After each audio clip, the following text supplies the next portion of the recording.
और जिस तरह से तहव्वुर का एक्सट्रेडिशन हुआ है भारत में, इसको देखकर आपको क्या लग रहा है कि मुंबई हमले के जितने दोषी हैं, क्या उस तक भारत उस अंदर की व्यवस्था में एक विदेशी महिला थी। उस विदेशी महिला को इस देश से कुछ इसकी भावनाएं सब देश के अनहित में है। क्या उस समय अगर सरकार चाहती उस तरह का एक्शन लेना पाकिस्तान पर, पाकिस्तान के आतंकवादी संगठन पर, कैसे प्रॉक्सी वॉर का संचालन हो रहा है, कहां से हो रहा है, कौन कौन उसमें है, वो हम सब जानते हैं। नमस्कार दोस्तों, आज एक बड़े मुद्दे पर बात करेंगे और सबसे जरूरी चीज जो हमारे साथ जुड़े हैं, जो गेस्ट हैं, पूर्व रॉ के अफसर हैं, आरएसएन सर हैं हमारे साथ। सर बहुत शुक्रिया आपका डीएनपी इंडिया के साथ जुड़ने के लिए। सर बातचीत की शुरुआत वहीं से करेंगे जो मतलब जिस पर कई जगह प्लेटफॉर्म पर आपने बात भी की है, तहव्वुर राणा और मुंबई का की जो पूरी कहानी है और जिस तरह से तहव्वुर का एक्सट्रेडिशन हुआ है भारत में, इसको देखकर आपको क्या लग रहा है कि मुंबई हमले के जितने दोषी हैं, क्या उस तक भारत बहुत मजबूती से पहुंच सकता है? और दूसरा, ये जो एक्सट्रेडिशन हुआ है, ये क्या पहले नहीं हो सकता था? इतना समय लगा, लोग ये इस तरह के सवाल पूछ रहे हैं, इस पर आपको क्या लगता है? आपके दर्शकों को मेरा नमस्कार, प्रणाम। मैं इतना ही कह सकता हूं कि एक्सट्रेडिशन पहले नहीं हो सका। इसके कारण मुख्य दो कारण हैं। एक पहला कारण है कि राजनीतिक इच्छा शक्ति, क्योंकि जो पहले के सरकारें थी वो इस 26/11 में लिप्त थी, एक तरह से उस षड्यंत्र का हिस्सा थी, तो इसलिए वो राजनीतिक इच्छा शक्ति नहीं थी। और दूसरी बात ये थी कि अमेरिका का जो डिस्पेंसेशन था, जो वहां का रूलिंग स्ट्रक्चर था उस समय, आपको मालूम है कि जॉर्ज सोरोस एंड गैंग, तो उसके कारण भी ये राणा को यहाँ लाना एक मुश्किल काम था, एक तरह का संभव काम था। इस सरकार को आप इस बात की क्रेडिट दे सकते हैं कि वो कंसिस्टेंट रहे।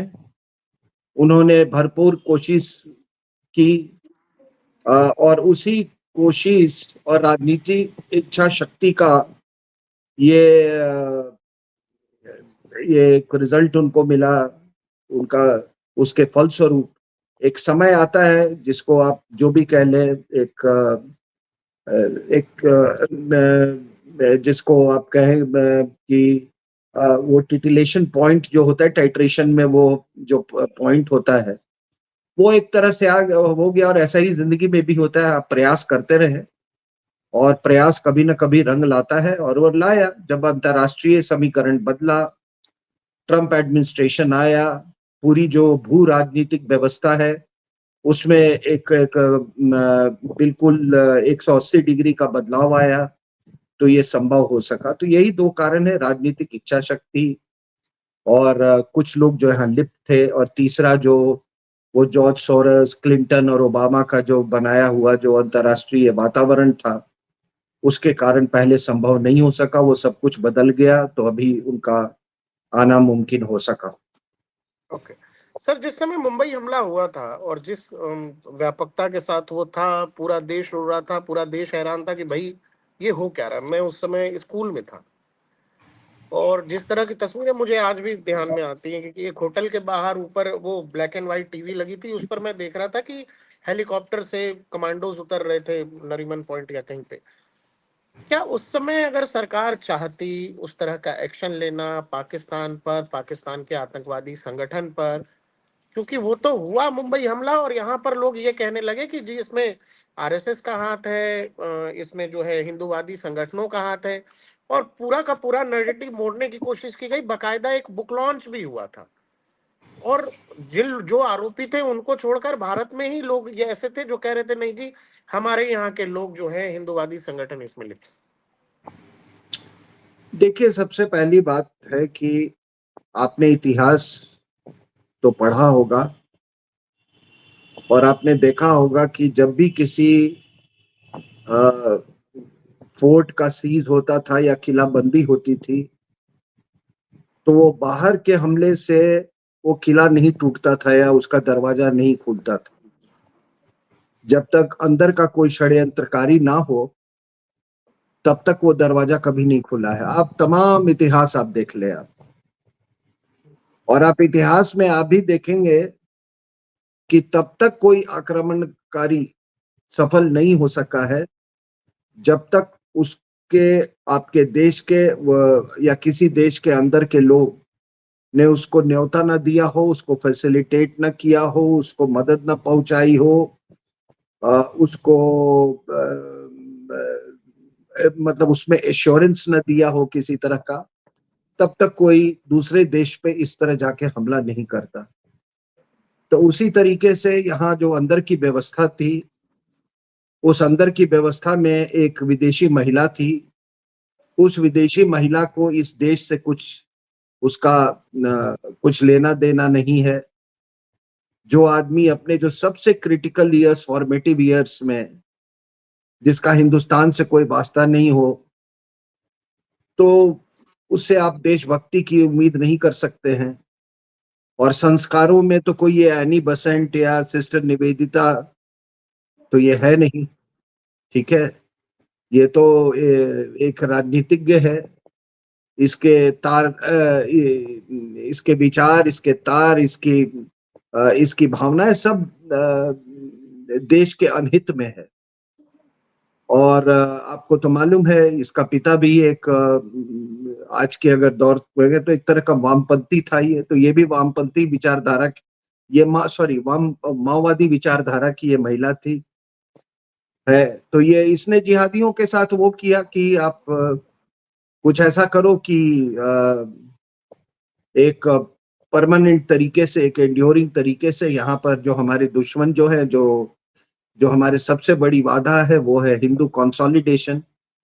वो हिंदू कंसोलिडेशन कुछ ऐसा उपाय किया जाए कि कभी आगे संभव ही ना हो। तो उसके लिए आरएसएस को बैन करना था। आरएसएस को बैन करने का मतलब है कि बीजेपी अपने आप सिमट जाती।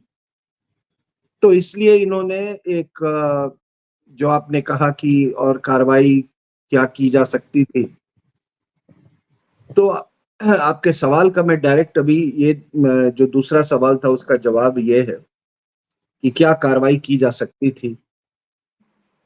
इसको मैं यूं कहूं कि उस समय आप जियोपॉलिटिकल जो सिचुएशन था उस पर थोड़ा गौर कीजिए। अमेरिकन थे अफगानिस्तान में उस समय कार्रवाई कर रहे थे, और पाकिस्तान उस फ्रंट पे भी बहुत हद तक मतलब उसका फोकस था। और यहाँ पर एक फ्रंट खोला गया दूसरा। क्या कोई ऐसे ही यूं ही कोई फ्रंट खोल देता है? जब तक उसको एश्योरेंस ना मिला हो कि आप ऐसा काम करिए, आप इस तरह का हमला कीजिए, हम थोड़ा सा हूं हाँ करेंगे लेकिन हम कार्रवाई कुछ नहीं करेंगे, वरना कौन इतना बड़ा रिस्क लेता है साहब।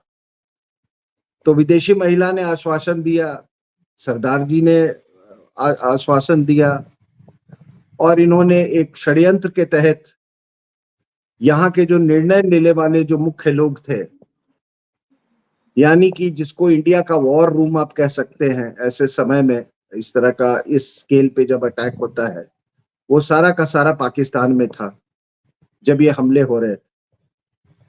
और ये मरी में जाके वहां उसमें ये विदेश सचिव, विदेश कर रहे हैं, होम सेक्रेटरी, जॉइंट सेक्रेटरी, कई 8-9 लोगों का डेलीगेशन था।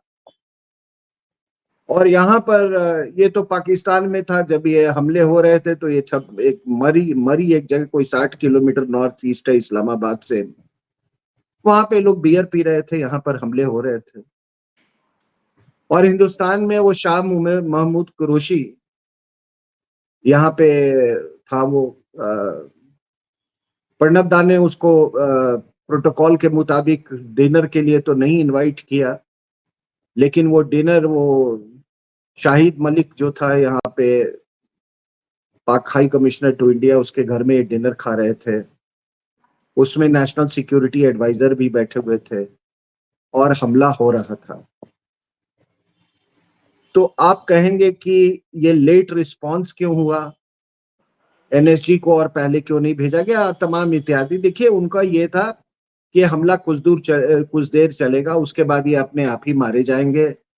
सबके हाथ में कलावा बांध दिया गया था, बाकी चीजें उनको जेबों में identity card, fake identity cards they दिए गए थे हिंदू नामों से। तो ये उधर वो बियर पी रहे थे और यहाँ ये डिनर खा रहा था, इसी उसमें कि चलो जो हम चाहते थे वो हो गया। अब ये 10 के 10 जो भी हैं, ये सब के सबको हम हिंदू टेररिस्ट बना के हम ये करेंगे। लेकिन क्या होता है साहब कि जिंदगी में याद रखिए कि कई बार छोटा आदमी समाज को और देश को बचा जाता है।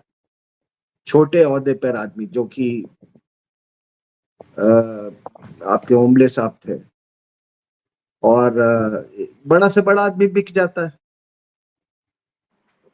तो इस बार भारत को एक बहुत ही छोटा अधिकारी, एक सिपाही, अपने शरीर पर 22-24 गोलियां झेलकर उसने देश को बचा लिया। तो ये विदेशी महिला को मैं इतना ही कहना चाहूंगा कि जब कोई चंडाल बाहर से आता है तो कोई देश के अंदर से ही बहुत छोटे से रूप में विष्णु का अवतार लेता है और वो देश को बचा लेता है। तो विदेशी महिला और उसके लोगों से अनुरोध है कि इसे सीख ले और दोबारा ये चंडाल वाला व्यवहार भारत माता के साथ ना करें। सर आप जो ये सब कह रहे हो ना, तो मैं तो कनेक्ट कर पा रहा हूँ और सोच रहा हूँ कि मतलब अपने ही देश के खिलाफ लोग ये सब भी कर सकते हैं कि जहाँ रह रहे हैं, जहाँ खा रहे हैं, जहाँ की हवा ले रहे हैं, आप नहीं, उस हवा देश वो के खा खिलाफ। रहे हैं, हवा ले रहे हैं, वो उनको तो पूरा जागीर चाहिए ना भाई। 10 पुस्तक तक जागीर चाहिए उनको। तो उनके ये आबो हवा और देश का खाना, ये तो आम आदमी के लिए, हमारे और आपके लिए। इनको तो देश, इनके बाप दादों ने इनको कहा कि ये तुम्हारी जागीर है, तो इनको तो जागीर चाहिए थी। अब जागीर के लिए आप किसी की मदद ले लें। सर जब तहव्वुर राणा भारत लाया गया तो उस दिन इंटरनेट पर एक वीडियो वायरल हो रहा था, 2021 का एक टेलीविजन प्रोग्राम का इंटरव्यू है। उसमें एक पूर्व एयर मार्शल थे, उनका नाम मैं भूल रहा हूँ। उनका कहना था कि मैंने बकायदा वॉर रूम में बैठकर उस पूरे वॉर रूम को, वो न्यूट्रलाइज था, वहां कुछ बग वग लगे हुए थे, उसको डिबग किया गया। उसके बाद मैंने बकायदा प्लान बताया था, बकायदा वहां पर प्रेजेंटेशन दी थी। और वो प्रेजेंटेशन देने के एयरफोर्स के थे, प्रेजेंटेशन के देने के कुछ ही घंटों बाद जिन इलाकों में हम ये प्लान कर रहे थे, जो एयरफोर्स का जो प्रेजेंटेशन था, पाकिस्तान ने उन इलाकों में जबरदस्त वहां पर तैनाती कर दी अपने फाइटर जेट्स की। उनका कहना था कि कोई था जिसने सीधा प्लान लीक कर दिया पाकिस्तान को। नहीं, फली मेजर साहब की आप बात कर रहे हैं, वो उस समय एयर चीफ थे। जी। तो जाहिर सी बात है कि जिनको ये प्रेजेंटेशन दे रहे थे, शायद उन लोगों ने ही पाकिस्तान को इत्तला कर दिया। और बोले वो टॉप नोच लोग थे, उससे मतलब ऊपर के ही, तो मैं नाम नहीं लिया, उन्होंने बोला कि उससे ऊपर कुछ होता नहीं है। नहीं, लेकिन अगर अब उस जो भी लेवल हो, पे भी बात लीक हो जाए। जब आप टॉप नॉच की बात करते हैं तो हम तो भाई टॉप नॉच में तो उस समय तो सरदार जी ही थे ना। तो सरदार जी की भी विश्वसनीयता, देशभक्ति पर सवाल उठता है ना। सर इतना समय हो गया है मुंबई हमले को, तहव्वुर राणा का भारत आना निश्चित तौर पर भारत के लिए बहुत बड़ी सफलता है। इसको मतलब हमने ऐसा देखा नहीं है कि इतना बड़ा आतंकवादी आप दूसरे देश से ले आए, वो भी अमेरिका की जेल में था, उसको ले आए। उसमें वो क्या बता सकता है? और क्योंकि हमने देखा अभी हाल फिलहाल संसद में अचानक दिग्विजय सिंह खड़े हुए और वो कुछ बोल रहे थे, काफी परेशान से लग रहे थे। हालांकि गृह मंत्री ने ये भी कहा कि आपको अगर लगता है कि संघ ऐसा नहीं है तो आप अभी ऑन रिकॉर्ड बोल दो, माइक ऑन करा देते हैं, बोल दो कि संघ आतंकवादी संगठन नहीं है। तो वो बैठ गए। क्या बहुत सारे लोगों को तहव्वुर के आने से परेशानी है, उनको लगता है कि हमारे राज खुल सकते? बिल्कुल। वो जो पृथ्वीराज चौहान का आपने जो बयान सुना, उसके बाद ये मैं कपिल सिब्बल का भी सुन रहा था, दिग्विजय सिंह का भी मैंने सुना। तो ये लोग तो सब अब यही कहते हैं ना कि मैं करकरे से ऑलमोस्ट डेली बेसिस पे मेरा कम्युनिकेशन था। आज तक उन्होंने बताया नहीं कि किस हैसियत से था। ये तो कोई मंत्री भी नहीं थे, कोई ऑफिशियल चैनल भी नहीं थे, और एक ऑफिसर पर आप लांछन लगा रहे हैं कि वो ऑफिशियल सीक्रेट्स एक्ट को वायलेट कर रहा था कॉन्स्टेंटली। तो ऐसे लोगों को तो कहीं बहुत तकलीफ है। और मुझे ये सब कि ये पाकिस्तान सबूत इतने पेज हमने वो किए और अब वो डिनाई नहीं कर सकते, उससे मुझे कोई लेना देना नहीं। हम पाकिस्तान को जानते हैं। पाकिस्तान किस तरह का युद्ध भारत के खिलाफ कर रहा है वो भी जानते हैं। कैसे प्रॉक्सी वॉर का संचालन हो रहा है, कहां से हो रहा है, कौन कौन उसमें है, वो हम सब जानते हैं। कुछ प्रॉक्सीज के भी नाम जानते हैं। हमारा तस्वुर राणा से एक ही ये है कि ये जो विदेशी महिला और ये सब लेवल उस स्तर पे किसने किसने इनको मिलके इनसे 26 से 11 करवाया। हाँ, तो मैंने कहा कि मुझे दिलचस्पी ये है कि ये षड्यंत्र में ये कौन कौन से हमारे अधिकारी वर्ग, राजनीतिक वर्ग के लोग इसमें थे, क्योंकि अधिकारी वर्ग में भी बहुत थे, पुलिस महकमे में भी लोग थे। हो सकता है कुछ और भी इंटेलिजेंस के भी उसमें कुछ लोग शामिल हों, क्योंकि आपको मालूम है कि राजेंद्र कुमार वो डेलीगेशन जो पाकिस्तान गई थी उसका हिस्सा थे, लेकिन वो वहां से लौट आए बाकियों को छोड़ के। तो कोई तो कारण होगा कि उनको भनक हो गई होगी, वापस आ गए थे यहाँ पे। प्रणब दा ने शाह महमूद कुरैशी को डिनर नहीं दिया, उनको कहीं तो कुछ उनको क्या मैं बोलूं, अनईजी वो फील कर रहे होंगे, कुछ उनको ऐसा प्रीमोनिशन उनको लग रहा होगा, क्योंकि वो तो बहुत मंजे हुए नेता थे।